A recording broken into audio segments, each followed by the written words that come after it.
100 रोटी वाला ससुराल। सुनो जी, मुझे तो शीतल की बड़ी फिक्र रहती है। उसका ध्यान तो बस घर के बाहर दोस्तों के साथ घूमने फिरने में ही रहता है। उसे कुछ बोलो तो एक नहीं सुनती। मैं तो कहती हूँ इसकी जल्दी शादी वादी करवा दो, वरना लड़की हाथ से निकल जाएगी। तुमसे ज़्यादा चिंता है मुझे शीतल की शादी की।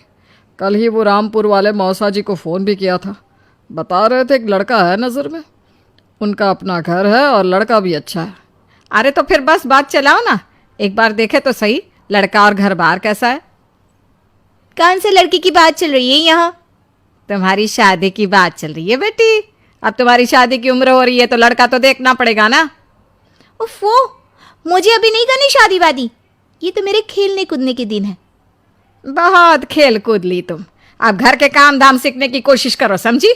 ससुराल जाकर हमारी नाक मत कटवा देना। सब्जी काटनी तो आती नहीं इसको, तो नाक ही कटवाएगी। अरे मैं इसे शादी तक अच्छे से सब सिखा दूंगी। आप तो बस उस लड़के से इसकी शादी के बाद चलवाओ। कुछ दिनों बाद कुणाल और उसकी माँ शीतल को देखने घर आते हैं। कुणाल दिखने में बड़ा ही स्मार्ट होता है। शीतल तो उसे देखती ही रह जाती है। देखो जी, हमारी कोई डिमांड तो है नहीं, बस हम चाहते हैं कि लड़की घरेलू हो, घर के सारे कामकाज संभाल ले। अब आपके परिवार में तो बस 3 ही लोग हैं, पर हमारा तो खूब भरा पूरा परिवार है। बाकी हमें लड़की के घूमने फिरने दोस्तों से मिलने से कोई दिक्कत नहीं है। घर का काम करने के बाद जो चाहे सो करे। अरे वाह, ये तो इतने बढ़िया लोग हैं। लड़का भी इतना स्मार्ट है और ऊपर से इन्हें मेरे घूमने फिरने से भी कोई दिक्कत नहीं है। हे भगवान, तूने तो बिना मांगे ही मुझे सब दे दिया। बताओ जी, और क्या चाहिए हमें? हमारी तरफ से तो रिश्ता पक्का है जी। बस फिर तो हंसी खुशी शीतल और कुणाल की शादी हो जाती है। शीतल मन ही मन बड़ी खुश होती है और उसी खुशी के साथ वो अपने ससुराल में कदम रखती है। आओ बहू, तुम्हारा अपने ससुराल में स्वागत है। ये मिलो अपने परिवार से। ये तुम्हारे ससुर जी, तुम्हारी ननद सुनीता और गीता, सुनीता के पति राजेश और उनके 2 बच्चे राजू और चिंटू। ये ना हमारे साथ यहीं रहते हैं। ये तुम्हारी दादी सास है और बाकी लोग अभी बाहर गए हुए हैं।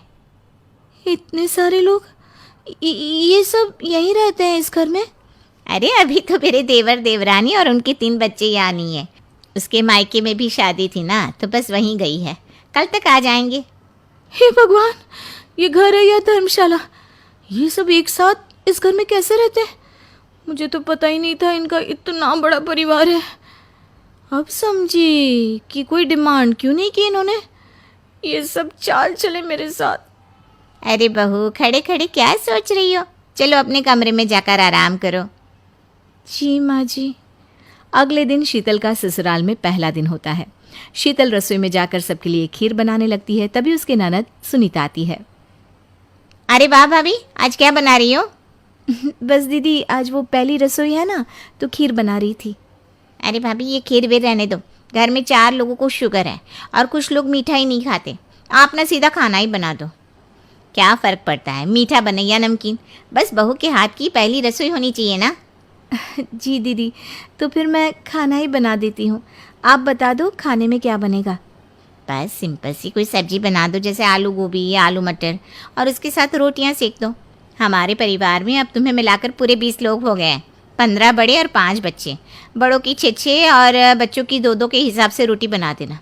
चलो मैं चलती हूँ, सब देख लेना। हाँ, बड़ों की 6 रोटी मतलब कि 15 लोगों की 90 रोटियाँ, और बच्चों की 2 रोटी मतलब 5 बच्चों की 10 रोटियाँ। 90 और 10 मतलब कुल मिलाकर 100 रोटियाँ। हाय, मैं तो मर गई। 100 रोटी अकेले कैसे बनाऊंगी? माँ, ये तुमने मेरी शादी कहाँ कर दी? शादी से पहले तो मैंने कभी 4 रोटी से ज़्यादा नहीं बनाई। शीतल एक बड़ी सी परात में 100 लोगों के हिसाब से आटा निकालती है और उसे गूंथना शुरू करती है। आटा गूंथते गूंथते शीतल के पसीने छूट जाते हैं। उसके बाद बारी आती है रोटी बनाने की। शीतल एक एक करके रोटी बनाना शुरू करती है और 10 रोटी बनाते ही अपनी कमर पकड़ लेती है। हाय, मैं मर गई।